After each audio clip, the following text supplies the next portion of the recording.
우리나라 방송 중에 그 종합 편성 방송, 종편이라고 하는 방송 중에 MBN이라는 회사가 있습니다.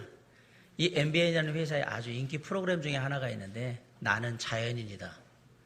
50대, 60대 남자들이 제일 좋아하는 프로그램이라고 해요. 2012년 8월부터 방영이 됐는데 놀랍게도 저는 얼마 하다가 그냥 산속에서 살아는 뭐 남자들 얘기들 뭐 가끔 여자들도 나오지만 그 얘기 뭐가 재밌겠나라고 생각했는데 지난 11월 27일까지 376회 7년 동안 장수한 프로그램입니다. 자연으로 그러면 사람들이 돌아가는 이유가 뭘까라고 물어보면 어떤 사람은 중한 병에 걸려가지고 그 병을 치유하기 위해서 산속에 또는 바닷가에 이렇게 가는 경우도 있고 어떤 사람은 사업을 하다가 크게 망해가지고 삶에 어려움 당해서 이제는 세상에 진절이 난다 그러고 들어가는 분들도 있고 어떤 사람은 뭐 별 문제는 없는데 너무 세상 사는 게 빡빡하고 너무 각박해서 나는 싫어 자유롭게 살고 싶어 이렇게 산에 들어가시는 분들도 있고 어떤 사람은 원래부터 나는 시골에서 태어나서 자연이 좋아서 자연에서 마지막을 마무리하고 싶어서 갑니다. 뭐 이유는 여러 가지 많은 이유들이 있는데 아무튼 요즘 50대, 60대 특별히 은퇴를 앞둔 사람들에게 남자들에게 자연인 신드롬이라는 게 있어요. 가까운 산골에 들어가서 계곡물에 세수하고 더덕 해먹고 버섯 따먹고 해 뜨는 거 보고 해 지는 거 보면서 그렇게 황토방 오두막에서 찜질하면서 그렇게 사는 게 그게 로망인 자연인 신드롬이라는 게 있습니다. 그래서 남자들이 나는 자연이다를 많이 보는데 자매님들은 되게 싫어하는 프로그램, 여자들은 싫어하는 프로그램. 왜냐하면 산속 들어가서 고생할 거 생각하면 안 한다. 그래서 보통 보면 집이 있는데도 남자만 들어가 있고 우리 아내들은 다 도시에 살고 있고 막 그런 거예요. 이 자연인들에게 들어와서 제일 좋은 점이 뭐냐고 물어보면 한결같은 대답이 있습니다. 뭐라고 대답할까요? 자유로워서. 내가 먹고 싶을 때 먹고 그냥 자고 싶을 때 자고 하고 싶은 거 하고 그냥 그렇게 막 사는 거예요. 아무에게도 얽매이지 않고 내 마음대로 자유롭게 다 할 수 있는 게 가장 큰 장점이라서 자연인으로 산다 이렇게 얘기합니다. 흔히 사람들에게 자유가 뭐냐고 물어보면 무엇이니 내 마음대로 할 수 있는 게 자유다라고 대답을 합니다. 국어사전에 보면 외부적인 구속이나 무엇에 얽매이지 아니하고 자기 마음대로 할 수 있는 상태, 이게 자유 이렇게 표현이 되어 있는데 내가 자유야 라고 말하면 그러면 모든 거 내 마음대로 할 수 있는 거냐? 그렇지는 않습니다. 법률적인 의미는 약간 달라요. 자유라는 것에 대한 법률적인 해석은 법률의 범위 안에서 남에게 구속되지 아니하고 자기 마음대로 하는 행위예요. 여긴 전제 조건이 있어요. 법률 안에서요. 법 안에서 누릴 수 있는 거지 이 밖으로 넘어가 버리면 법이 정한 틀을 넘어가면 그거는 네가 자유라고 얘기해도 자유가 아니라서 그래서 잡아다 넣는 거였던 거예요. 그리고 철학적으로 얘기할 때는 조금 자유의 의미가 또 틀려요. 자연 및 사회의 객관적 필연성을 인식하고 이것을 활용하는 일. 확실히 철학은 별로 어렵지도 않은 걸 되게 어렵게 얘기를 해요. 이 얘기가 뭐냐면 자유라는 건 꼭 필요하다고 인정되는 데서만 써야 한다는 얘기를 하려고 하는 거예요. 그래야 내가 이 상황에서는 내가 자유롭게 하는 게 맞는 것 같은데요. 이게 증명될 수 있어야 한다는 얘기거든요. 필연성이라는 얘기는 그 얘기를 얘기하는 겁니다. 이렇게 보면 우리가 자유를 가지고 있다 할지라도 그걸 막 마음대로 다 할 수 있는 건 아니다라는 것을 우리가 알게 됩니다. 어떻게 생각하면 자유라는 것은 우리에게 이런저런 여러 가지 제약이 있음에도 불구하고 우리가 가장 좋은 것, 가장 선한 것, 가장 아름다운 것을 선택하기 위해서 무언가를 하는 그런 능력이 자유가 아닐까라는 생각을 해보게 됩니다. 하나님을 믿는 사람들, 그리스도인들에게도 자유는 비슷한 의미를 갖습니다. 그리스도인이 됐다고 해서 우리가 다 할 수 있는 거냐? 그렇지 않고요. 내 마음대로 막 살 수 있는 거냐? 그것도 아닙니다. 그리스도인에게 주어진 자유는 더 책임이 있어야 되고 더 아름다운 모습으로 나타나야 되고 더 멋있는 모습으로 나타나야 되고 어떻게 보면 더 가치 있게 유용하게 쓰여야 되는 것이 우리 그리스도인이 갖고 있는 자유이기 때문에 그렇습니다. 자, 그러면 우리 믿는 사람들이 갖고 있는 자유는 무엇을 위한 자유였냐? 오늘 성경이 우리의 자유는 주님을 위한 자유여야 한다라고 얘기를 하고 있는 겁니다. 오늘 본문 13절로 17절에 얘기해서 두 가지 중요한 개념이 나옵니다. 첫째는 지금 제가 뭐에 대해서 설명을 했죠? 자유라는 걸 설명을 했죠. 또 하나는 순종이라는 얘기가 나올 거예요. 먼저 그리스도인들은 자유해요. 우리는 예수 그리스도 안에 있기 때문에 죄와 죽음으로부터 자유합니다. 사단 마귀와 어둠으로부터도 우리는 자유롭습니다. 재수나 운이라는 말에서도 우리는 자유롭게 삽니다. 관상이나 손금이나 사주나 궁합이나 부적이나 운세 같은 거 우리는 신경 쓰지 않습니다. 예수 믿고 나서 이런 거에 신경 쓴다면 당신은 그리스도 안에서 아직도 자유롭지 못한 거예요. 최소한 이런 부분에 대해서는 우리가 자유로워야 되는 거예요. 사주가 어떻든 궁합이 어떻든 어차피 인생의 주관자가 주님이라고 믿고 사는 게 우리의 인생인데 운, 관상, 손금 필요 없습니다. 어차피 주님이 살라고 하면 사는 거고 가라 그러면 가는 거고 그냥 그렇게 가는 거니까 우린 그래서 자유로워요. 꼼꼼하게 살펴보면 예수 믿는 사람들이 누리는 자유가 상상 이외로 커요. 그걸 우리가 알아야 되는 거예요. 그리고 주님 안에 살면 살수록 우리의 자유함 속에 누리는 삶이 더 풍성해진다는 것을 알게 됩니다. 그리고 신앙생활하면서 시간이 지나면 지날수록 그 자유함이 더 깊어지고 더 은혜로워진다는 것도 깨닫게 되는 거예요. 내가 누리는 자유가 진짜 대단한 거구나. 이게 시간이 지나면서도 그리스도 안의 자유를 우리가 잘 경험할 때 우리가 갖게 되는 반응이라는 얘기입니다. 단 우리가 가진 이 모든 자유는 예수 그리스도 안에서의 자유이지 예수 그리스도의 밖에서의 자유는 아니다는 사실입니다. 어떤 사람이 가장 자유로운 사람이냐? 삶의 모든 영역이 예수 그리스도 안에 있는 사람이 자유로운 사람입니다. 예수 그리스도 안에 있으면 모든 영역이 자유로워집니다. 진리를 알지니 진리가 너희를 자유케 하리라. 주님 안에 있으면 자유로워지는 거예요. 내 삶의 영역이 예수 그리스도 밖으로 나가면 그때부터는 부자유스럽기 시작합니다. 왜? 예수 그리스도 바깥의 영역은 악하고 거짓되고 위선적이기 때문에 거기서 내가 살아갈 때는 항상 불안하고 그리고 불평도 생기고 그리고 만약에 어떤 악한 일을 했으면 그 부분에 대한 나의 부담들이 있기 때문에 내가 자유롭지를 못한 거예요. 예수 바깥에는 그런 일들이 벌어지는 거예요. 자, 그래서 우리는 알게 된 거예요. 예수 안에 있는 것이 우리를 자유케 한다. 그러면 우리 주 예수 그리스도 안에서 어떻게 하면 우리가 이런 자유로운 삶을 계속해서 누리면서 살 수 있을까? 그 비결이 뭘까? 그게 순종인 거예요. 아주 재미난 건 뭐냐면 순종은 내가 스스로 내릴 수 있는 가장 자유로운 선택의 결과입니다. 순종은 내가 하는 거예요. 내가. 주님이 순종하라고 했다서 우리가 순종할 수 있느냐? 아니에요. 제가 여러분한테 순종하셔야 된다고 설교를 1년 365일 한다고 여러분이 순종하느냐? 아니에요. 엄마가 순종하면 용돈 줄게 했다고 해서 순종할 수 있는 거냐? 아니에요. 순종은 내가 스스로 자유롭게 선택하는 겁니다. 그 순종의 벌을 누가 보이셨냐? 예수 그리스도가 보이셨어요. 빌립보서 2장 6절로 8절에 보면 그는 근본 하나님의 본체시나 하나님과 동등됨을 취할 것으로 여기지 아니하시고 오히려 자기를 비워 종의 형체를 가지사 사람들과 같이 되셨고 사람의 모양으로 나타나사 자기를 낮추시고 죽기까지 복종하셨으니 곧 십자가의 죽으심이라 이렇게 되어 있습니다. 2장 8절에 보면 예수님이 죽기까지 복종하셨다 이렇게 되어 있는데 세번역 성경이나 그 흠정역 성경이나 현대인의 성경이나 기타 여러 영어 성경이나 헬라어 원래 원문에 보면 8절은 그렇게 되어 있잖아요. 죽기까지 순종하셨으니. 그러면 순종하고 복종하고 그럼 차이가 있습니까? 사실 국어사전 이렇게 찾아보면 큰 차이가 없습니다. 비슷한 것 같아요. 그런데 차이가 있어요. 순종은 성질이나 태도가 온순하게 고분고분하게 따르는 걸 순종이라고 얘기를 하고 있고 사전적인 의미가 복종이라는 건 남이 명령하거나 남이 주어진 그 의사를 그냥 그대로 따라가는 거예요. 그게 복종이에요.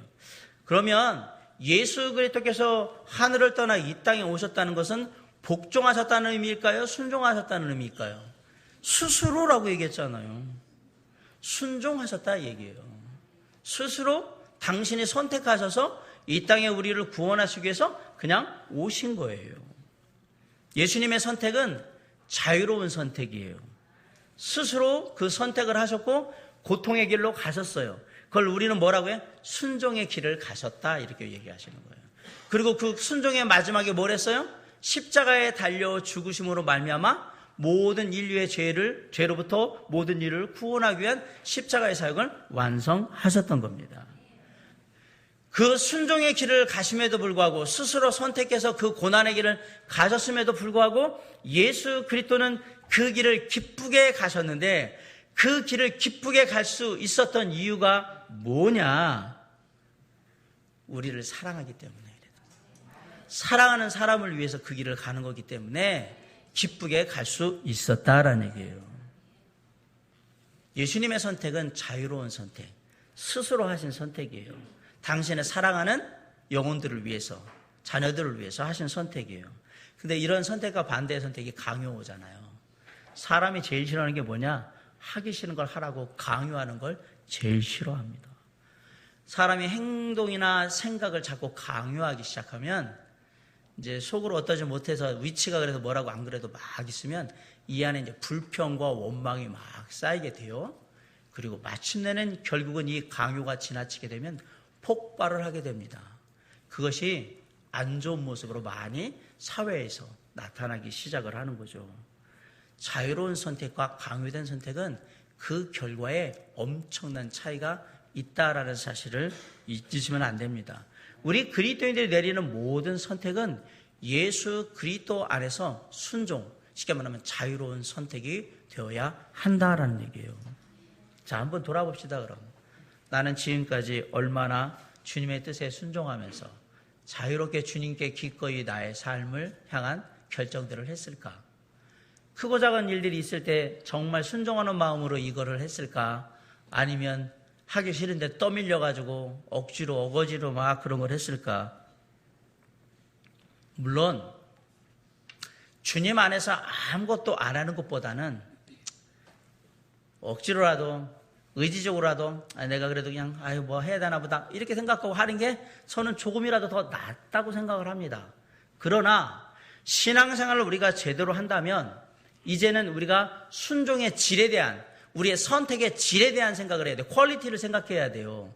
그냥 순종한다고 다 순종이 아니고 진짜 어떻게 하고 있는가를 생각해야 되는 거예요. 그렇다면 이런 억지로 하는 모습들은 우리에게 합당하지 않다라는 말씀을 드리고 싶은 거예요. 정말 기쁜 마음으로 예수 그리스도처럼 당신이 선택하시고 그 길을 가면, 그것을 우리는 순종의 길이라고 했는데 그 길을 가면 하나님 아버지도 기뻐하시고 우리 모두도 기뻐할 만한 결과가 있는 거죠. 그래서 우리는 그러한 선택을 해야 한다. 자유로운 선택, 순종의 결과를 내야 한다라고 얘기를 했는데 오늘 특별히 13절로 14절에 보면 그리스도인이 세상 속에서 이러한 자유로운 선택, 자유를 어떻게 써야 되는지에 대한 얘기를 해주고 있는데 13절, 14절 한번 읽어볼까요? 자, 시작. 인간의 모든 제도를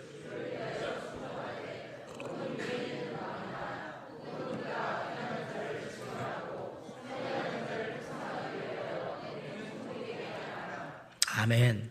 여기 13절로 14절에 재미난 얘기가요. 인간의 모든 제도를 주를 위하여 순종해라. 위에 있는 왕이나 악행자를 징벌하고 선행하는 자를 포상하기 위해 보낸 총독에게 뭐하라? 순종하라. 이렇게 되어 있는 거예요. 근데 이 당시 상황은 그런 상황이 아니에요. 식민지에 총독이 와 있는데 총독이 말을 왜 따라요? 이렇게 생각하는데 그리스도인은 정해진 룰이 있으면 룰을 따라야 된다라고 얘기를 하는 거거든요. 세상 속에서 순종하고 복종하는 일에 우리가 그리스도인의 자유를 사용해야 한다라고 얘기하는 거예요. 쉽게 말하면 성경은 세상에 주어진 권위 중에 우리가 순종하고 복종해야 될 권위들이 있는데 이들에게 순종하고 자유롭게 순종하고 복종하는 그 모습을 순복한다 이렇게 표현을 했던 거예요. 디도서 3장 1절에 보면 너는 그들로 하여금 통치자들과 권세 잡은 자들에게 복종하며 순종하며 모든 선한 일 행하기를 준비하게 하라라고 되어 있어요. 여기 보면 통치자, 권세 잡은 자들에게 복종하고 순종하라 이렇게 되어 있어요. 로마서 13장 1절에 보면 각 사람은 위에 있는 권세들에게 복종하라. 권세는 하나님으로부터 나지 않음이 없나니 모든 권세는 다 하나님께서 정하신 바라 라고 했어요. 순복이라는 말은 순종과 복종을 합한 말이에요. 자기를 겸손히 낮춰서 남의 밑에 들어간다라는 얘기거든요. 하나님의 자녀로서 내가 하나님 위에 순복해야 될 대상이 있느냐? 있다라고 얘기를 하는 겁니다. 그럼 그 대상이 누구냐? 많죠. 하나님의 세상에 세우신 권위들이 많아요. 여기서 중요한 건 권위들이 중요한 게 아니라 하나님이 세우셨다라는 말이 중요한 말인 거예요. 하나님이 세우신 권위가 뭐냐? 대통령도 하나님이 세우신 권위고, 국회의원도 하나님이 세우신 권위고, 장관들도 하나님이 세우신 권위예요. 부모님 하나님이 세우신 권위예요. 선생님 하나님이 세우신 권위예요. 아이들에게 어른들은 하나님이 세우신 권위예요. 물론 내가 원하나 원하지 않게 상관없이 주어지는 권위이긴 하지만 직장의 상사 같은 상급자도 다 하나님이 세우신 권위예요. 그 권위에 순복하라라고 얘기해요. 그럼 목사님, 그럼 정부 시스템 이런 체계에도 순복해야 합니까? 네, 그것도 하나님이 허락해서 세우신 거예요. 거기에도 순복하셔야 합니다. 이 세상에서 우리가 살아갈 때 우리 그리스도인만 잘 먹고 잘 살라고 만든 세상이 아닙니다. 믿는 자나 믿지 않는 자 모두가 함께 삶을 나누고 함께 하라고 만들어진 세상이라는 사실을 잊으시면 안 됩니다. 특별히 우리 13절로 14절에 사회와 국가의 질서를 위해서 순복하라고 지금 얘기하는 겁니다. 원래 정부는, 공공기관은 왜 세워져 있는 거냐면 잘한 사람한테는 상을 주고 선행하는 자를 포상하고 악행, 잘못하는 사람들한테는 벌을 주기 위해서 있는 거예요. 정부는 그런 역할을 하는 기관이었던 거예요, 원래. 물론 사람들이 운영을 하다 보니까 완벽하지 않고 한계도 있는 게 분명합니다. 그러나 원래 정부는 악한 세상에서 우리를 지키기 위해서 세워진 하나님의 권위를 부여받은 기관인 거예요. 정부가, 국가가 하는 모든 시책은 그냥 우리가 따라가는데 단 하나의 경우만은 우리는 안 따릅니다. 그게 뭐냐? 우리의 신앙의 자유를 빼앗고 핍박하면 우리는 그 정부의 결정을 따르지 않습니다. 그럼 우리는 뭘 따르냐? 우리의 상위, 정부와 기관, 위정자 상위에 있는 하나님의 뜻을 따르는 겁니다. 그게 그리스도인의 자유예요. 그 얘기를 하는 거예요. 정부나 국가도 하나님의 허락하에 하나님이 주신 권위로 만들어진 것이기 때문에 따르지만, 그러나 그 정부가, 그 위정자가 하나님의 분명하신 뜻을 어기고 우리로 하여금 신앙의 자유를 빼앗고 핍박하면 우리는 그 결정을 따르지 않아요. 왜냐하면 우리의 상위에 있는 권위는, 그 위에 있는 권위가, 가장 높은 권위가 하나님이기 때문에 그런 거예요. 그러나 그러지 않는 한 세상에서 정부들이 어떤 일을 하든 간에 우리는 따라야 될 의무가 있다라고 지금 가르치는 거예요. 그럼 우리가 세상에서 말하는 법과 질서를 따라야 되는 이유가 뭐냐? 주를 위하여. 주를 위하여 따르는 거예요. 주님의 그 놀라운 이름을 위해서 따르는 겁니다. 이제 연말이 되면 송년 모임하라고 사람들이 많이 모이잖아요. 송년 모임에서 많이 사람들이 이제 모여서 내년은 어떻시다 그러면 위하여 그러면서 이렇게 건배사 비슷하게 술 마시면서 막 외치는 구호들이 있는데, 제가 재밌어서 하나 이게 강단에서 괜찮은데, 개나발 이렇게 외친대요. 개나발이 뭐냐? 개인과 나라의 발전을 위해서가 개나발이래요. 그래서 그래? 그럼 우리는 뭐라 그래야 돼요? 주나발이라고 외쳐야죠. 주님의 나라의 발전을 위하여. 물론 우리는 술 마시지는 않지만 우리가 만약에 내년 한 해를 위해서 주님의 나라가 더욱더 번성하고 주님의 나라가 굳건하게 세워지길 위해서 우리가 함께 기도합시다 그러면 그렇게 외치고 가는 거죠. 그게 뭐냐면 우리는 주님을 위하여 모든 것을 한다 이 얘기입니다. 로마서 14장 8절에 우리가 살아도 주를 위하여 살고 죽어도 주를 위하여 죽나니 그러므로 사나 죽으나 우리가 누구의 것이로다? 주의 것이로다. 그래서 우리가 하는 모든 것은 다 누구를 위해서 하느냐? 주를 위해서 합니다. 주를 위해서 한다는 얘기는 우리의 삶의 모든 초점이 누구를 향해 있다? 우리 주 예수 그리스도를 향해 있다라는 얘기예요. 목사님 신앙도 좋은데요. 먹고 살려니까 어쩔 수 없어서. 또 안 하면 또 이것저것 또 어려워지고 힘들어지고 그래서 못할 것 같아요. 또 이거 안 하면 또 불이익도 당하고. 성경에서 하라고 하니까 뭐 하려고 노력은 하는데 쉽지는 않아요. 이런 말이 아니라 주님 때문에 힘들지만 기꺼이 감당합니다. 주님 때문에 정말 어렵지만 순종하려고 합니다. 주님의 뜻에 따라서 괴롭고 정말 인내가 필요했지만 순종하니까 그 안에 은혜가 있는 것을 알게 되었습니다. 이 모든 삶의 순간들이 주님의 뜻 가운데 있을 때 놀라운 하나님의 은혜가 축복이 있다는 것을 제가 압니다. 이런 고백이 더 많이 나와야 되는 거거든요. 주를 위해서 한다는 것은 주님이 삶의 첫 자리에 있다라는 얘기예요. 우선에 있다. 그렇게 주님을 위해서 살 때 우리가 세상의 법과 질서를 잘 지켜야 합니다. 최근에 이 얘기는 꼭 해야 될 것 같네요. 청와대 주변에서 구급기도회를 하시는 분들이 있습니다. 할 수 있습니다. 나라의 여러 가지 안위를 위해서 우리가 기도하는 것은 당연히 해야 하는 일입니다. 나라의 위정자들과 그리고 국가의 시스템을 위해서 그 모든 것들이 하나님의 뜻 가운데서 위정자가 움직이고 시스템이 돌아갈 수 있도록 기도하는 것은 그리스도인의 당연한 의무입니다. 그런데 집회를 하게 되면 신고를 해야 되는 거고요.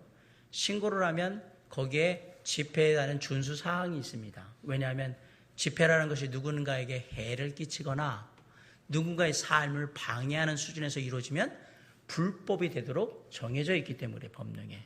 이를테면 집회를 할 때 소음은 주간에는 65데시벨, 야간에는 60데시벨 이하로 해야 합니다라고 얘기하는데 우리가 차가 빵빵 하잖아요. 그게 80데시벨이에요.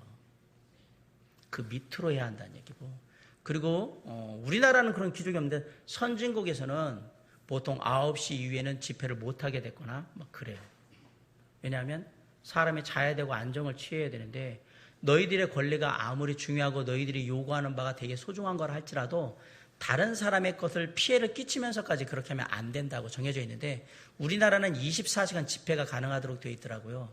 집회를 하는 게 문제가 아니라 지킬 건 지키라고 얘기를 드리는 거예요. 제가 왜 얘기를 드리냐면 구기도를 한다고 해서 확성기나 마이크를 막 사용해서 밤낮으로 막 주여 주여 외치면서 막 그러다 보니까 주변의 사람들이 시달리고 있었던 거예요. 청와대 주변이 주택가예요. 가보시면 알지만. 거기다 이제 맹학교 같은 데는 지금은 좀 덜 해야 된다고 해서 수업을 해야 되는데 맹인들이 수업을 할 때는 귀로 듣고 수업을 해야 되는데 소음이 심하니까 무슨 소리인지를 못 들어가지고 수업을 못하고 막 이런 일들이 벌어졌던 거예요. 여러분이 TV에 볼 때 미국이나 유럽에 있는 선진국들이 시위하는 걸 잘 보십시오. 거기에 두 가지 중요한 특징이 있습니다. 첫째는 경찰이 정한 폴리스 라인을 넘어오는 경우는 없습니다. 그럼 무조건 다 진짜 무자비한 폭력과 함께 그냥 다 잡아다가 넣어버립니다. 왜? 너 법률이 정한 너의 권리를 지금 벗어나가지고 여기 들어왔기 때문에 이건 안 되는 거예요. 법이 정한 안에서 네 자유를 다 누려. 이렇게 딱 폴리스 라인을 넘으면 안 되고. 두 번째, 어떠한 무기든 간에 이게 흉기가 될 수 있는 걸 들으면 안 되기 때문에 딱 종이 피켓만 딱 들게 돼 있어요. 그죠? 잘 보세요. 이렇게 하고 가는 거 보잖아요. 그리고 또 하나, 소리를 이렇게 막 지르면 안 돼요. 그러니까 차 이거 들고면서 천천히 자기 얘기하면서 뭐 자유를 달라, 뭐 한다 이렇게 하면서 이렇게 들고 가면서 막 이러면서 행진을 해요. 선진국은 시위를 하면 그렇게 하는데 절대 안 건드려요. 신고가 돼 있는 상태에서 시위를 하면 아무도 안 건드려요. 그런데 문제가 뭐가 난 거냐면 24시간 하다 보니까 이제 막 그 화장실이 문제가 되잖아요.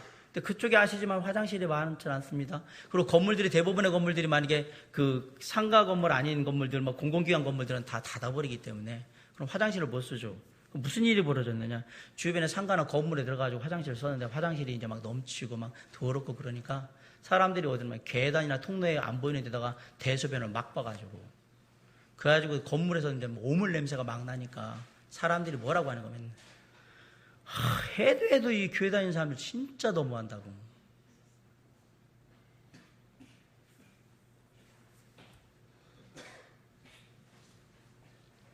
그 똥 오줌 누가 치울까요?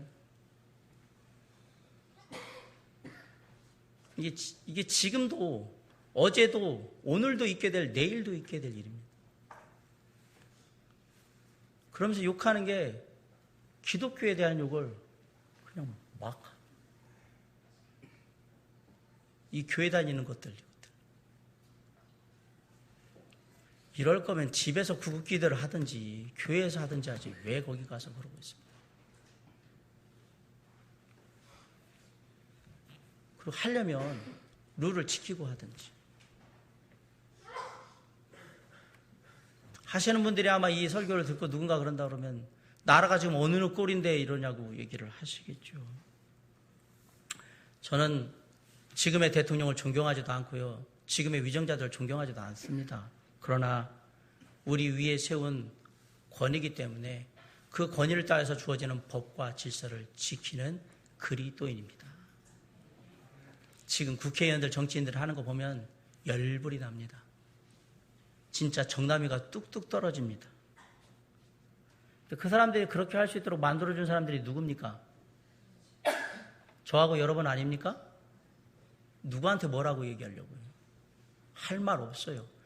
열불나고 울그락불그락 하지만 할 말이 없어요. 내가 저 사람 뽑았거든요. 목사님, 저는 거기다 그 사람 투표 안 했는데요. 아니요, 우리가 그렇게 만들었어요. 그리고 내년에 총선 또 있죠? 우리가 또 그렇게 만들 거예요, 그런 사람들한테. 그러고 나서 그들이 못한다고 뭐 한다고 이렇다고 얘기하지 마세요. 우리에겐 권한이 없어요. 왜? 우리가 그렇게 뽑아줬잖아요. 선출직으로 뽑아줬잖아요. 그리고 그렇게 하라고 맡겼잖아요. 그러니까 사람 잘 뽑아야 돼요. 선거 함부로 그냥 막 찍는 게 아니에요. 정말 사람을 잘 봐야 돼요. 근데 왜 그걸 다 참습니까? 그들에게 법이 정한 권한을 줬어요. 그렇게 하도록. 그거 누가 만들게 해줬어요? 우리가 그 권한을 줘서 걔네들이 만든 거예요. 어떨 수가 없어요. 안 그러면 바꾸든지. 우리에게 두 가지 방법이 있습니다. 총선 때, 선거할 때 정말 좋은 사람을 뽑든지, 아니면 주민 소환제 같은 거 해가지고 뽑아가지고 이 사람 파면시켜서 다시 뽑든지, 법적으로 할 수 있는 방법이 있는데 하겠냐? 안 하죠. 우리가 세상을 위해서 자유를 사용한다는 말을 잘 기억하셔야 됩니다. 세상의 원리대로 따라 살으란 말을 지금 하는 게 아닙니다. 우리의 모든 그리스도인의 자유는 세상을 이롭게 하는 일, 쉽게 말하면 하나님이 원하시는 세상을 만들어가는 일에 우리가 가진 자유가 쓰여져야 한다라고 얘기하는 겁니다. 그것을 위해서 노력하면, 이 예수 믿는 사람들, 하나님 믿는 사람들은 참 좋은 사회를 만들기 위해서, 밝은 사회를 위해서 열심히 좋은 일들을 많이 하네. 그러면 그때부터 세상이 입을 닫는 거예요. 지난주에도 똑같은 얘기를 드렸죠. 15절에 뭐라고 그랬어요? 곧 선행으로 어리석은 사람들의 무식한 말을 막으시는 것이라. 선행으로 어리석은 사람들의 뭘 막아라? 무식한 말을. 솔직히 예수 믿지 않는 사람들이 신앙에 대해서 뭘 알겠으며, 교회가 어떻게 돌아가는지를 알겠으며, 목회자에 대해서 얼마나 알고, 성도들의 삶에 대해서 얼마나 알아요? 모르죠. 그냥 들리는 얘기들은 막 매스컴에 들리는 얘기는 알지, 이 안에서 복잡하게 돌아가는 그런 것들을 몰라요. 그러니까 이 사람들이 잘 모르니까 지혜롭지 못하게 막말을 하는 거였던 거예요. 물론 어떤 얘기는 맞아요. 진실이에요. 그러나 대부분의 많은 얘기는 이를테면 교회 헌금 다 목사 거라고 얘기하면, 그럼 얼마나 제가 좋겠습니까? 다 그러면 직업으로 목사가 1순위지. 맞습니까? 교회 모든 헌금이 목사 거라. 어떤 목사님, 지금 TV에 나와 있는데 전 목사님 그러더라고요. 자기는 정관 받고도 교회 모든 자들 자기 거라고. 그런 법이 어디 있어요? 세상에서 상식적으로 되도 않는 걸 어디서 교회에서 하려고 해요? 말도 안 되는 얘기지. 그러니까 욕먹는 거예요. 그러나 그건 일부의 얘기예요. 일부의 얘기예요. 교회 걸 목사가 마음대로 한다고요? 그게 어디 가능해요? 되도 않는 얘기지. 우리가 상식에 맞고 사람들이 말할 때 선한 일을 위해서 움직이면 사람들이 어리석은 그런 무식한 말 안 해요. 근데 우리가 몰상식하고 상식을 넘어가는 막 이상한 행동을 하니까 사람들이 뭐라고 하는 거예요. 이게 세상을 위해서 우리가 자유를 어떻게 써야 되는지 중요한 원리를 지금 얘기하는 거예요. 사랑하는 성도 여러분, 우리의 선한 행위가 사람들의 무식한 말을 막습니다. 교회를 향한 비방과 원망과 조롱을 막는단 말입니다. 그리고 더 나아가서 그들이 하나님을 바라보게 만들 것입니다. 사람들이 교회를 칭찬하게 해야 돼요. 사람들이 교회를 좋은 시선으로 바라볼 수 있도록 해줘야 돼요. 믿는 사람은 어딘가 다르긴 다르네 라고 얘기를 꼭 들어야 합니다. 그때 주님의 이름이 드러나고 주님의 영광이 드러나게 되는 겁니다. 너희는 자유가 있으나 그 자유로 악을 가리는 데 쓰지 말고 오직 하나님의 종과 같이 하라. 이 말이 뭐냐? 하나님이 원하시는 분을 위해서, 종은 주인을 위해서 일하는 거잖아요. 우리는 하나님을 위해서 우리의 자유를 쓴다. 주를 위해서 쓴다. 주님의 이름이 사람들에게 있어서 칭찬받고 주님의 이름이 아름답게 드러나게 하는 일을 위해서 우리는 자유를 쓴다. 내가 하고 싶은 것들을 한다라고 얘기하는 거예요.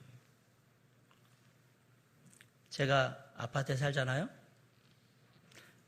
사람들은 내가 목사라는 걸 모르겠지 라고 생각하는 건 저밖에 없어요. 다 알고 있어요. 최소한 저희 아파트에, 저희 동에, 저희 라인만큼은 제가 한 번도 목사라는 걸 그 사람들한테 저 목사입니다 뭐라고 얘기한 적 한 번도 없는데 목사인 걸 이미 알고 있어요. 어느 날 아침에 차를 타고 출근하려고 이렇게 나오는데 경비 아저씨가 목사님 안녕하세요 그런데 깜짝 놀랐어요.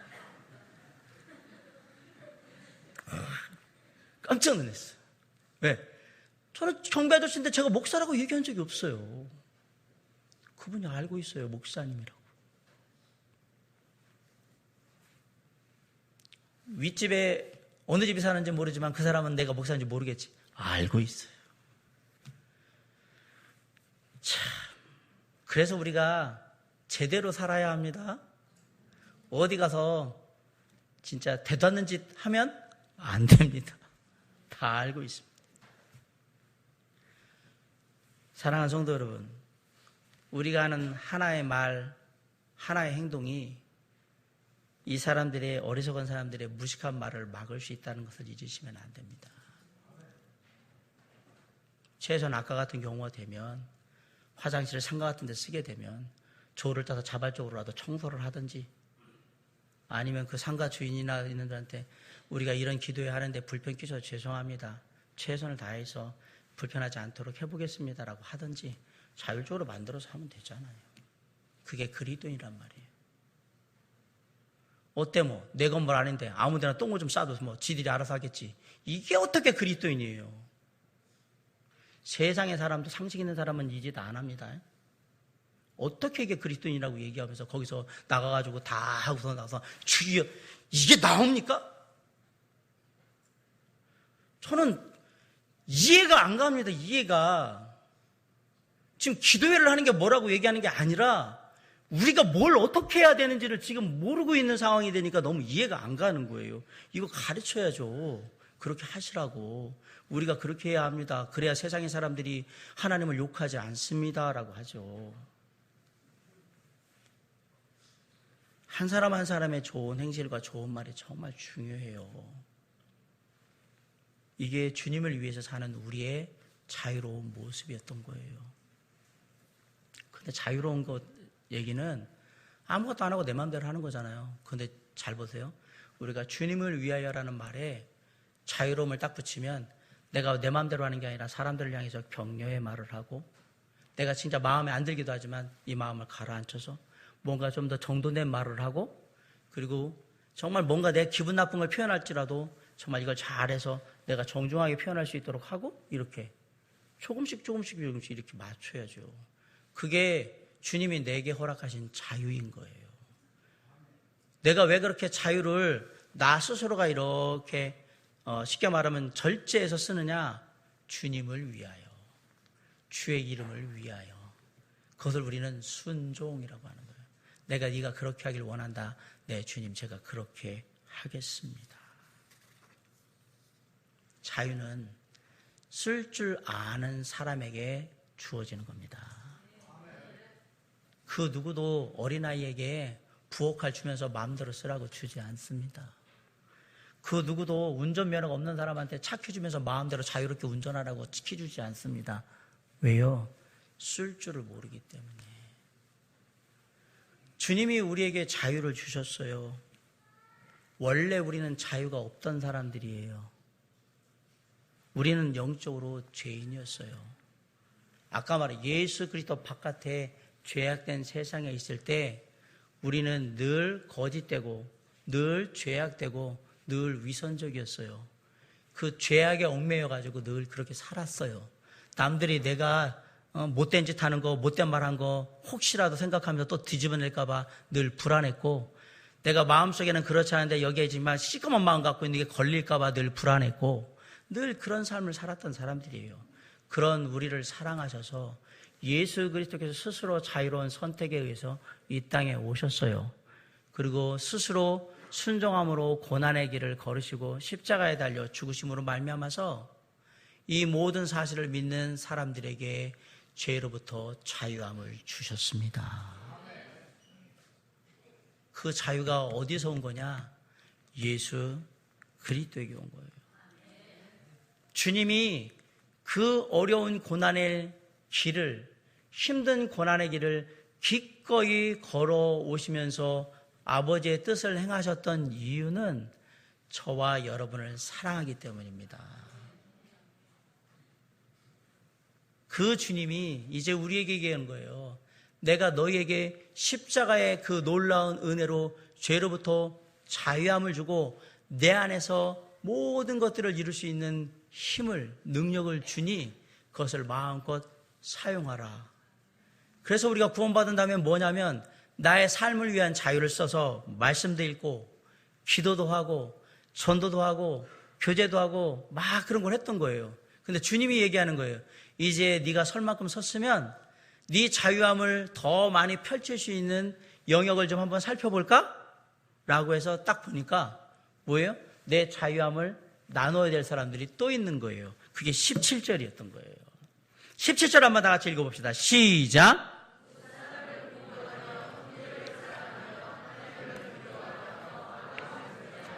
무사람을 공경하고 형제를 사랑하고 하나님을 두려워하며 경외하며 왕을 존대하는데 너희가 가진 그리스도인의 자유를 써라 라고 얘기한 거예요. 첫 번째 우리가 자유함 가운데 기꺼이 우리가 스스로 선택하여 섬겨야 될 대상이 누구냐? 무사람들. 모든 사람들이 우리의 섬김의 대상입니다. 아멘? 왜 그래야 합니까? 주를 위하여서 그렇게 하는 겁니다. 이들도 나와 함께 주님의 이름을 부르게 하기 위해서 뭐한다?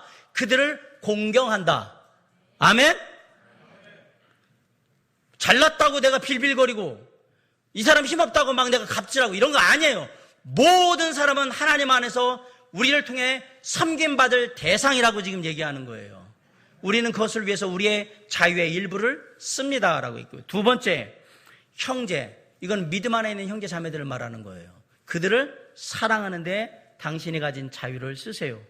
자, 그래서 여기서 뭐 다른 거 하기는 어려우니까 옆 사람 손 꼭 잡고 우리의 자유를 씁니다. 사랑합니다. 다시 한번 사랑합니다. 꼭 해주세요.